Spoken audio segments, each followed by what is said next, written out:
sure that we get them to Christine at the end. Very good. Thank you, Monica. All right, so I am going to start out just by sharing my screen. I'm going to do a really brief intro of our organization, like an overview. And you guys can see that, right? Here we go. Yes. All right. So to start out with, my name is Nikki Cabus. I'm the VP of Development at Tech Hub South Florida. And I actually have Monica, our member inclusion specialist, here as well. We'll be dropping some stuff in chat just as we go along, different things that we mentioned, links to help you guys out. And tonight, our tech talk is, I'm going to try to pronounce this right, Christina Kucek. Did I say that right? Kucek. Okay, the Director of Intelligent Automation at CAI. She's going to be discussing RPA, or Robotic Process Automation. And we also have our sponsor, Carrie Stamp & Company, with us here tonight. So I'm going to give you just a second, Jack. There we go. Jack, if you'd like to say a word, because of course, we know that you guys have been sponsoring the Tech Talks for a while now, and we're very happy to have you guys do that, but would love to hear from you as well. Yeah. So, no, hi, everyone. My name is Jack Shaney, and I'm an associate at Carrie Stamp & Company. We appreciate our partnership with Tech Hub, and I'm excited to be here.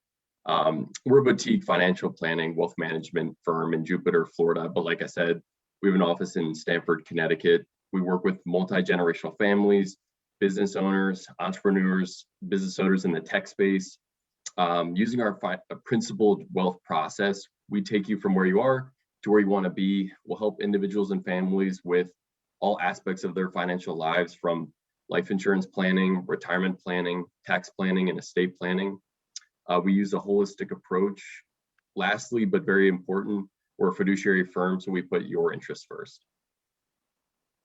Very cool. Thank you, Jack. And I don't know, because I can't see since I'm presenting, but if Monica's done it already, but we'll make sure to drop some links in chat there. I know that you guys have a great YouTube page and a podcast, has some really cool information that's really helpful on the website as well. So we'll drop some of that in chat. And again, thank you to the Carrie Stamp & Company team. We're really happy to have you guys sponsor these. And thank you for that, Jack, as well. Of course. All right, so our mission statement: building South Florida into a tech hub. And our community creed is Tech Hub South Florida is wholeheartedly committed to building a welcoming, collaborative, and inclusive community for all. We put inclusivity first, engage with others, are considerate to all, and don't sell to people. And I do want to give a shout out to here also, because I actually did have a meeting earlier today with Claudio and Beth from our community. I know actually Jen from the CAI team has also been very engaged on the diversity efforts that we are trying to do around inclusivity as well. So hopefully we'll have some new and awesome things to be sharing with you guys, what we're trying to, as we're trying to be more inclusive and accessible for our community. Tech Hub South Florida. Again, our mission is to build South Florida into a tech hub, and we do that through multiple members, partners, and we are a nonprofit organization, a 501c6. We're membership driven, and we currently have over 200 corporate members. And of course, once you include all the talented professionals from Miami-Dade all the way through Palm Beach County, a couple are trickled into Martin County, we've got thousands of wonderful professionals across our region. These are just a few of our larger members: Carrier, Florida Crystal, City Furniture, Sama Labs, Boca Code. I mean, we've got a bunch of great organizations, again, from Miami to Martin County. A little bit on our membership. We have 4 different corporate membership levels. I won't go into all of them, but basically we want to help give exposure if companies are looking for talent placement, opportunities to speak, like at events like this. So if anybody is interested or needs some tech talent exposure, whatever it may be, please reach out. We'd be happy to go through some of the membership options with you. A little on the events. So we've got, at least on average, 3 to 5 events weekly. We have our tech talks on Monday nights, which is today. We've got our community coffees and our podcast that both alternate on Tuesday mornings at 8 a.m. We have lunch and learns on Fridays at noon. And then in addition, which are exclusive just to our members, we actually have member peer groups on Wednesday and Thursday evenings as well.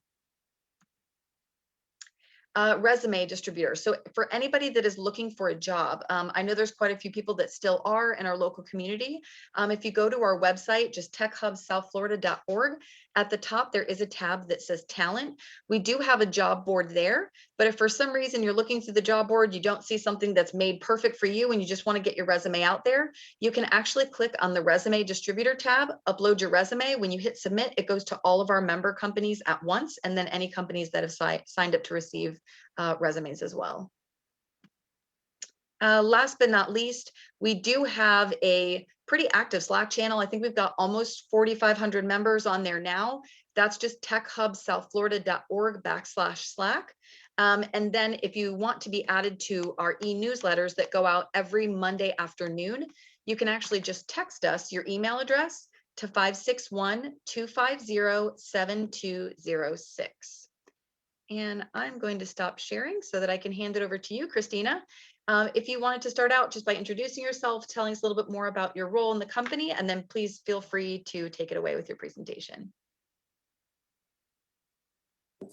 I'll unmute myself first. Hi, I'm Christina Kucek. I'm the Director of Intelligent Automation at CAI.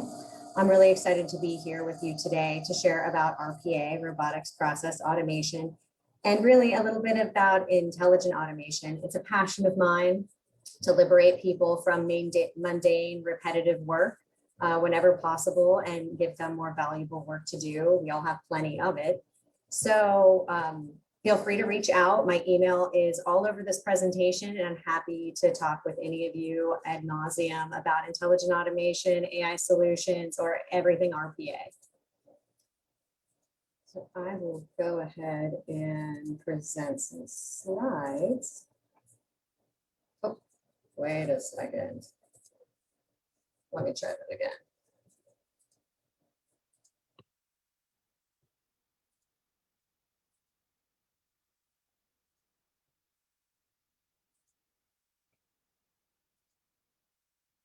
There we go. So a little bit about our company. I've been working for CAI for the last 10 years, but we are about 40 years old now. We provide IT services in application development. That's where I was for about 8 years before I moved over to the intelligent automation practice. We provide service desk, application support. We're a ServiceNow practice, and we're also a UiPath partner. One other thing I wanted to mention is our Autism to Work program, which, talking about inclusivity, it's a really interesting program where we find amazing opportunities for real IT careers for people that are on the autism spectrum. So if you're interested in that, please reach out to me or reach out to CAI.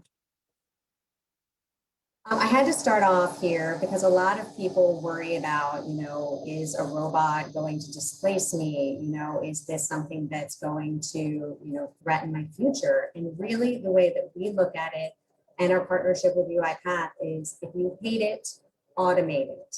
It's more of a staff augmentation than any type of replacement. We're looking to enable people, not to disrupt, your normal business practice. So when I first entered the intelligent automation space, I really struggled with the terminology and kind of what went where. So I thought we could start off with just defining a common vocabulary. Intelligent automation is all about a set of capabilities that allows you to mimic the work that a knowledge worker does in their everyday tasks. OCR and ICR, robotics process automation or RPA, and then AI and machine learning are all capabilities within intelligent automation. Intelligent automation really operates on a spectrum.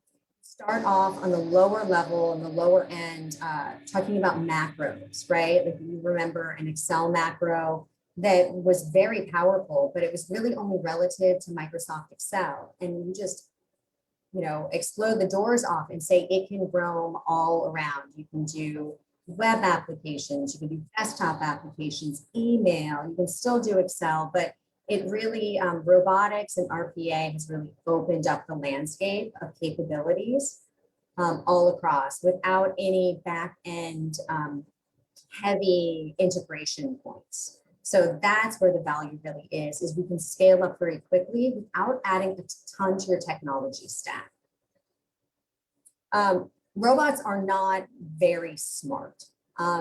They're very, very well behaved, but they're kind of stupid creatures. They're not good at figuring things out on their own. And don't be discouraged just because I say their robots are dumb. It doesn't mean that they aren't extremely capable of accomplishing many tasks with very high accuracy and repetitively. And on the far end of the spectrum of intelligent automation, you have cognitive learning AI solutions. So we're talking about neural networks, leveraging giant, enormous amounts of data to build a really impressive model that can help you with decision support. So to break down the capabilities that a normal knowledge worker has, you have vision, right? So you can see, you can read a document, you can open up an invoice, you can open up an email, you can extract data from that. That's a typical activity that a knowledge worker completes. We have OCR that's been around for about 20 years. And OCR is okay. It's okay for very structured documents where it does, I don't know if you've heard of screen scraping, where if it's a structured document, it can find information often and use that information. But intelligent character recognition, or ICR, leverages OCR to digitize the document, natural language processing to extract and interpret the data, and then machine learning for pattern recognition. So that really has been a game changer. And that came out in the last 4 or 5 years. So ICR enables you to look at semi-structured documents. So we're talking about invoices or purchase orders, things that have common data fields, and actually pull that information off and then hand it off to a robot. So then the robot moves into execution, right? So a robot can do just about anything that a human can do with a keyboard and a mouse. Uses function keys, types into fields, navigates web screens, opens applications, does any of those types of activities. And then thinking and learning is more on the AI machine learning. So if you're working on a process that is extremely complex, and if you were to try to draw a process map, it would look like a giant tree, right? With many, many branches. That is not a great solution for a robot to try to implement. You might be able to do it, but it's going to be expensive to maintain. It's going to be very complex and difficult to build. That's when you really want to bring in one of those decision support tools, like a machine learning or artificial intelligence tool. And that's not something that you're going to want to do on day one of your automation journey. You're going to want to start off with more of the simple, straightforward processes to build your capability in your portfolio up before trying to manage a giant AI solution. So how does a robot actually do its work? Well, it starts off with a trigger, something like a clock, right? We use a UiPath orchestrator tool to time our robots. And so maybe at 6 a.m., the robot kicks off its job and it's supposed to go complete tasks for an HR process. And what it will do is pull the HR credentials out of the vault and log into those systems. Maybe it's triggered by a user that comes into work and logs onto their computer and they're starting up an attended bot. That is a bot that a user is going to basically manage, and it's going to be their digital assistant. And so they trigger that automated bot to run, and then the robot takes off, does a bunch of work, and comes back to the user for additional input it might need. So it takes an input. So it may be an email, pulls data from an application, from an Excel spreadsheet. It can use forms. It can use any type of input really that a human can read and is legible for a computer to be able to use this ICR technologies to extract the data. And then it completes the business process. So when you're looking at an automation, it's very scripted, it's very rules-based, it's conditional statements, calculations. Robots are amazing at doing math problems. They'll do math problems all day long till the cows come home and never complain or get bored. And then when it's completed, it should report its output to a user. Just to level set everyone's expectations, most of the time, almost all the time, a robot is not going to complete 100% of the tasks. Like, let's say that you're supposed to process 2,000 transactions per day. If the robot can accomplish 1,900 or 1,950 of those transactions a day, that's a win for robots, because there's going to be some exceptions, right? And it should handle that elegantly and report it back to the user. So maybe data is missing, or the page is not loading properly, or the sum total is going to be 400 times the amount you expect to see. It should stop and not continue to process that transaction. It should ask a user for help. And that's where we set the bar for success. So if you're expecting your automations to do 100% of the work, that's just not a realistic expectation. And I don't think it should be, because again, we're not necessarily trying to replace humans. We're trying to give them more valuable work. So the things that are really mindless and repetitive and mind-numbing, we give those to the robots. Those extra 50 things that they need to accomplish are really value add.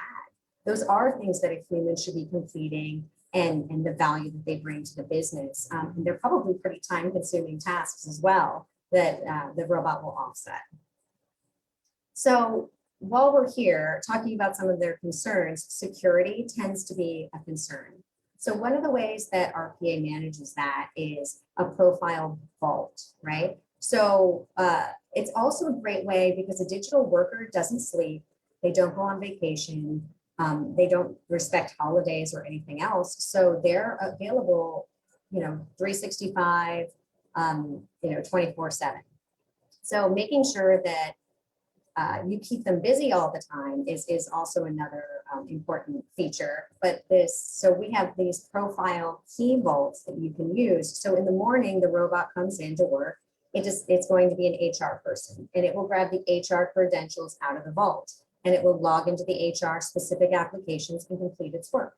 And then later in the afternoon, it will go and check out maybe the finance credentials and log into the applications that it's available for finance. So this is a way that we keep security in place, but we can also keep the robots working and busy, because the busier they are, the more value you can get out of them.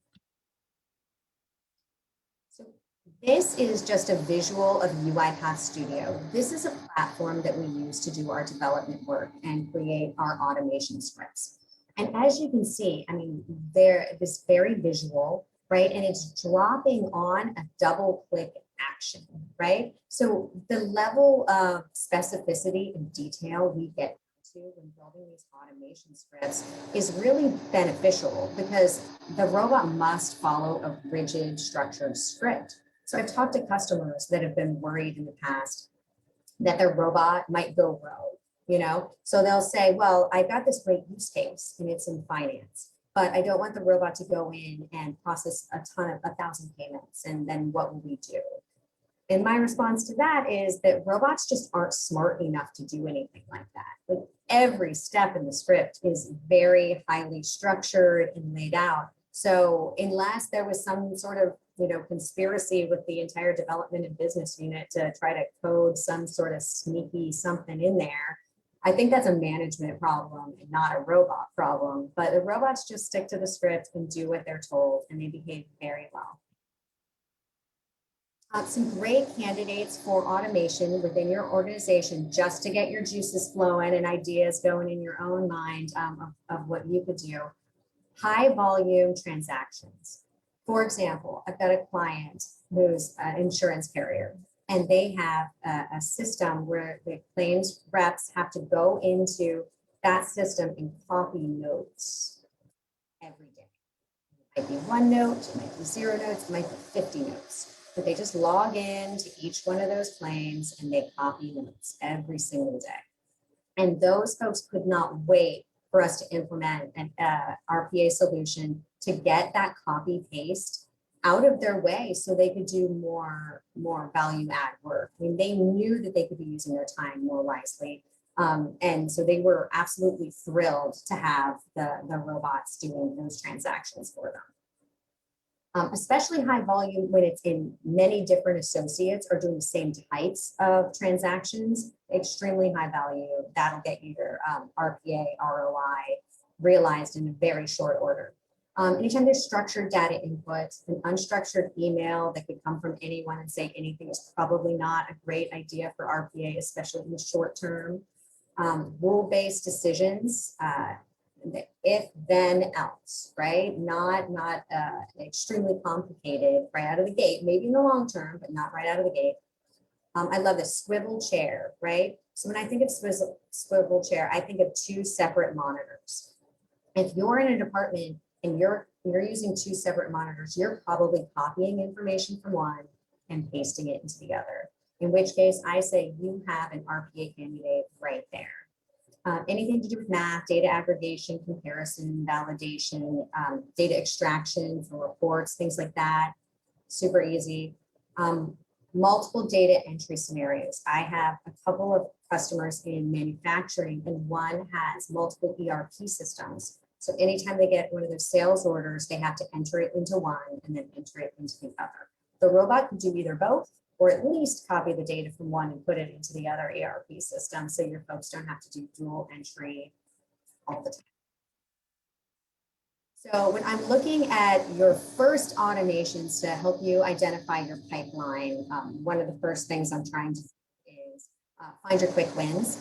So some of our rules include 5 or fewer applications to execute the process, fewer than 5 decisions to navigate the process, and fewer than 5 variables to make a decision within a process.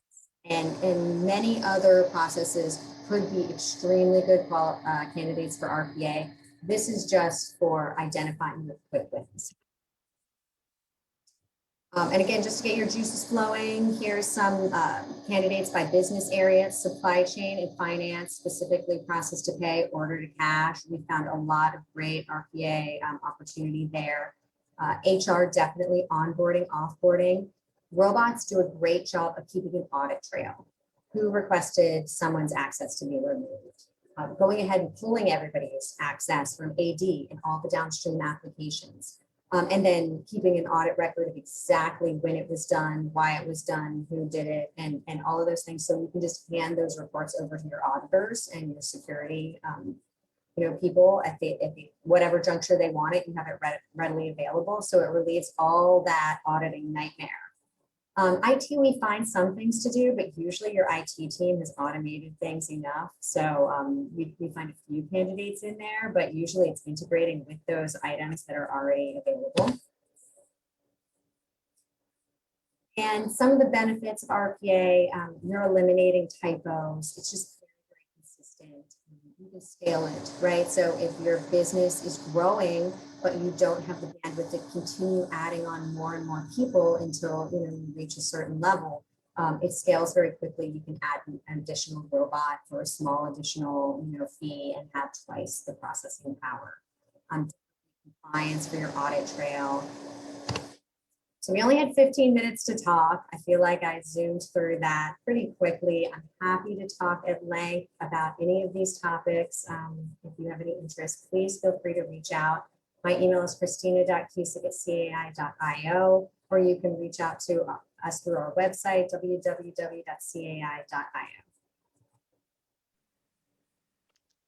Thank you, Christina. And actually, I had a question for you, and actually I think this is probably a common question because I know a few of the RPA talks that I've attended before, this seems to come up, but I feel like RPA can be used in so many different ways or areas of the business. How does a business decide what's priority or where maybe this can be tested or used first, especially if they're not used to it? Like maybe if they don't want to use RPA in all areas, how do they decide where first? Well, I think that of your organization. Ideally, your RPA journey will be in alignment with your goals of an organization. So if it's increasing the number of sales, right, then maybe order entry might help. For all the simple orders that come in, processing purchase orders or invoices, right, anything to do with sales would definitely speed up your journey. it just really depends on your own organization. Sometimes we start with the IT stakeholders, the chief technology officers that can see the value in the product, and they introduce us to more forward-thinking business stakeholders. So if there are any technology folks on the line, we have a lot of experience working in laterally. We also have been reached out to by various business stakeholders saying that IT is really tied up on a multi-year project. We know that we want to do this. The teams are begging for automation because we have more work than our teams can handle right now, and we're having attrition problems because people are overworked. And if we could off-put some of this, mundane, repetitive work, then we can, realize the benefit there. If that answered the question. Yes, thank you. And I did have another question is, as far as the size of the company or maybe the available funds to them, I mean, can a startup company use RPA, or is it more intended for a much larger organization that has, multiple teams built out? What is maybe the best case scenario or size of company? That's a good question. There is, of course, a price to get started, right? So it comes down to getting licenses. You can do cloud if you don't want to host your own instance in your own environment. But it really depends on the use cases that you have too, because if you're a small organization, but you can use RPA really with a automation first concept where you look at every business process that you have with an automation mindset, then a small organization can really grow at a more reasonable pace, right? If they use automation at every opportunity. For some of the larger organizations, it removes a lot of redundancy in your processes. It does kind of force you to take a look at your processes and decide, is this the process we want to automate, or do we want to modify it, clean it up a little bit before we automate it? So it does make you think of, do I want to clean house? But, there is that entry pricing, right? To go to licenses and then the professional services to develop RPA. And there's different platforms at different price points. We work primarily with the UiPath platform, and we've had a lot more success with people's automation journeys, really being able to scale. And UiPath has just been a really great partner for us in the past. So if you're looking, definitely check out the UiPath website, or feel free to reach out to us if you need more information. Yeah, and I did have one more, and sorry to take up all the questions. I promise I'll let other people ask them too. I did have another question of, so you had just actually said something about people having to take a look at their processes.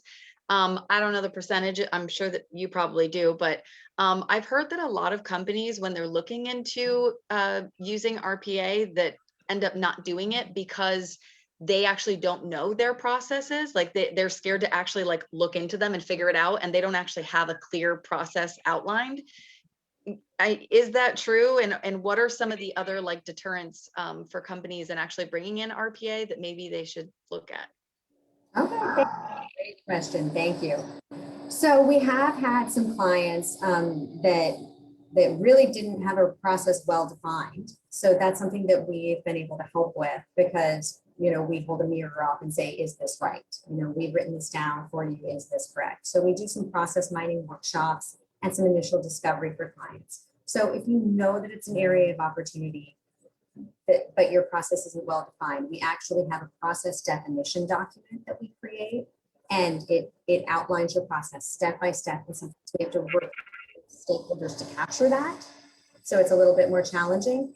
Other times we work with organizations that have an SOP, standard operating procedures. If you can train an intern or a new person on the process, then we can leverage that documentation that you use for that training purpose to write the automation. So it'll make it that much quicker to get an understanding, to scope it, and then to deliver the automation long term. One of the cases that I've seen people are deterred, right? Because, for example, in the case of my manufacturing client that's onto our ERP systems, and they're saying, we're planning on getting rid of the second one. There was a merger, and now we have 2 ERPs, and we can't live like this.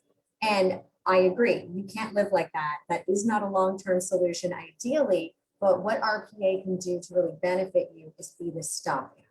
So if it takes 4 to 6 weeks to write an automation that does that copy over for you, right, into the other ERP system, so your people don't have to do that, then your return on investment is very quick and realized. And you can start getting that benefit. So if you're retiring it in a year or two, but you can use it for a year or two, it quickly, recoups any of the cost of development. So it's a great stopgap. People think that everything has to be perfect before you automate it. But as long as you have the right mindset to say, let's scope it, let's see how much time it takes. Maybe we get the ROI in like 3 or 4 weeks after it goes live. So if we use it for 6 months, we definitely get the value up. That's a good point. Is there anybody else that has any other questions other than all my questions? Feel free to take yourself off mute if anybody does as well. Yeah, I'll jump in here. Christina, wonderful presentation, first of all. I was curious, when does it make sense for organizations to start looking into creating their own RPA COE? And if they are not able to do that on their own, does a company like CAI provide what an RPA COE otherwise would? Absolutely. The Center of Excellence, and thank you for that question, is a really integral part to the automation journey. They're the folks that are going to make the plan, right? And be the stakeholders pushing and behind the RPA journey, rolling it out. They're the decision makers. Who's going to get automations developed for them, in what order,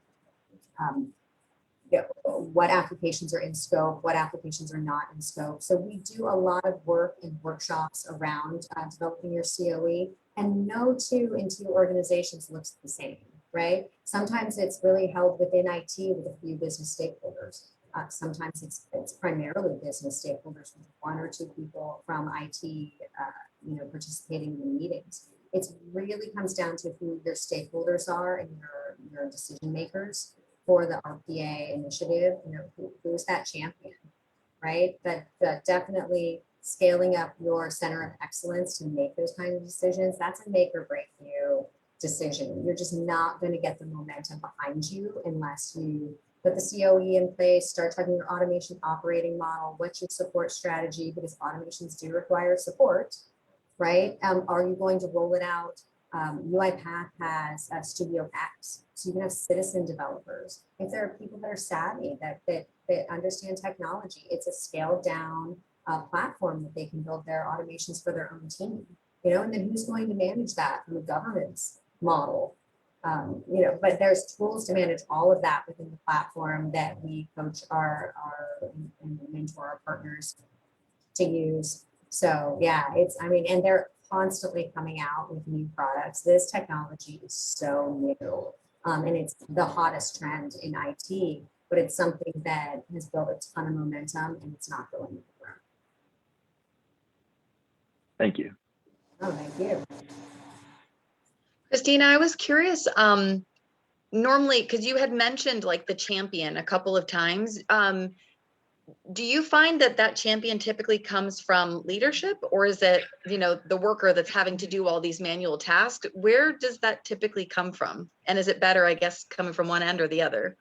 Yes, it's interesting because where we found the most success is if leadership takes a key role.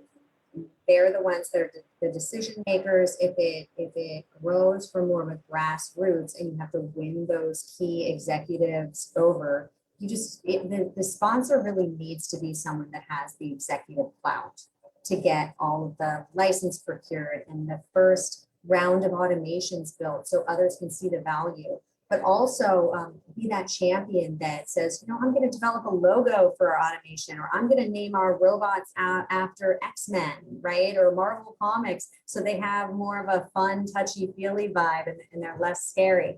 They're going to be the person that's singing the praises and making sure that a newsletter goes out monthly about what the RPA team has built and what can be leveraged and what the services are. But then after a year, I really like to implement something like Automation Hub, which is really citizens development. It's really a citizen tool where people vote. They can identify their automation candidates and vote on each other's on their favorites. So if you add one, it's just like a web screen, web interface, and you add your automation candidate, and you're just somebody in the back office, and you say, hey, friend, go vote on my automation candidate, because we all hate doing this process, right? So people can vote, and it can be great. That key stakeholder can really publicize that, give awards or rewards to folks that nominate great or come up with great automation candidates. So it can be a fantastic way to really scale your automation platform. And I do have, sorry if you hear squeaking in the back, that's my daughter with the dog.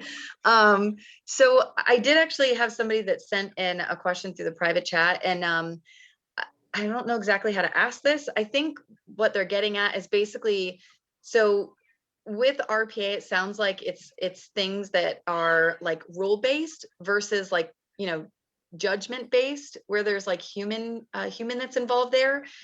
So have you ever had a client that, let me see. So have you ever had a client that's basically tried to, I guess, utilize RPA for some of those like judgment based things and it hasn't worked? Or do you guys try to consult against that? Or I think that's the question that's being asked here. Okay, sure. In a couple of different directions. First, we definitely had people recommend a process that we pushed back and said, this is not a very good process to automate. Either it's it needs a decision support tool, right? Like a cognitive AI solution, and we're just going to code this thing to death, and a robot's not going to do it very well. Save your money, get an AI solution, and we're happy to implement that. Or we're happy to create an AI solution for you to use, right? So that's one case. Another case, which I absolutely love, is for a current customer of ours who's in manufacturing. They have a certain amount of tribal knowledge, and they said that there is absolutely no way they're going to be able to capture that in some sort of spreadsheet and constantly update it. It's gonna be way too much. They would rather have robot human interaction in the middle. So what we do is we do create what UiPath calls a long running workflow. So we kick off the workflow from an unattended robot. It's just on a schedule, and it starts processing. In this case, it's processing purchase orders, and it reads the purchase order, and it extracts the information, and it can go and complete the process by itself. It does. If it needs that information from the human, it stops and puts that item in a queue, and then goes and processes the next item, right? So it picks up the next purchase order and reads that and tries to process that one. So then the human, whenever they have an opportunity to check the queue, they can go in and take action on that item. And then the next robot that becomes available will pick up that item and finish processing it, which is great because the robot doesn't stop dead. It just adds the item to the queue to pick up later. So we call that human in the middle, human in the loop. I think I just learned something. I didn't even know RPA could do that. I thought it was like one or the other. So no, it's new technology, and we're constantly going to training to learn all of the new, possibilities. They actually, for attended robots, they have what's called picture in picture, which we just built for a client, where, the problem with attended robots is you pick them off and then you have to be hands off on your computer and watch it run. With picture in picture, it runs in the background. So you can go ahead and answer emails, you can work on whatever applications you need to. And if it needs your help, it just pops up and says, I need your help. So whenever you have a good break point, you can go in and help your robot and it will continue working. But in that picture in picture mode, it's really running in the background. And that too is a game changer. that's pretty cool. Yeah, that's really interesting. I'm definitely learning as you're talking tonight. Does anybody have any additional questions here? And thank you, Zach, for yours as well. Oh, there goes the dog. Sorry, guys.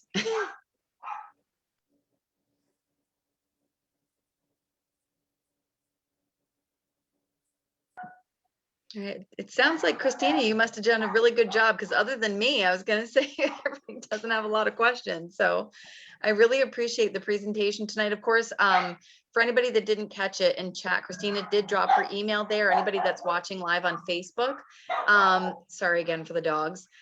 Christina's email, it's christina.kucek@cai.io. So it's CHRISTINA.KUCEK@CAI.io. And I know we've got some other people like Jen, and they've got some great team like Christian that is on here as well. So we'd be happy to connect anybody that is interested in being connected with CAI and any of their services that they offer. But I think if that's it, unless anybody has any questions, I think we're good. Just wanted to say thank you so much, Christina. And of course, thank you for everybody that's showed up tonight for the Tech Talk as well.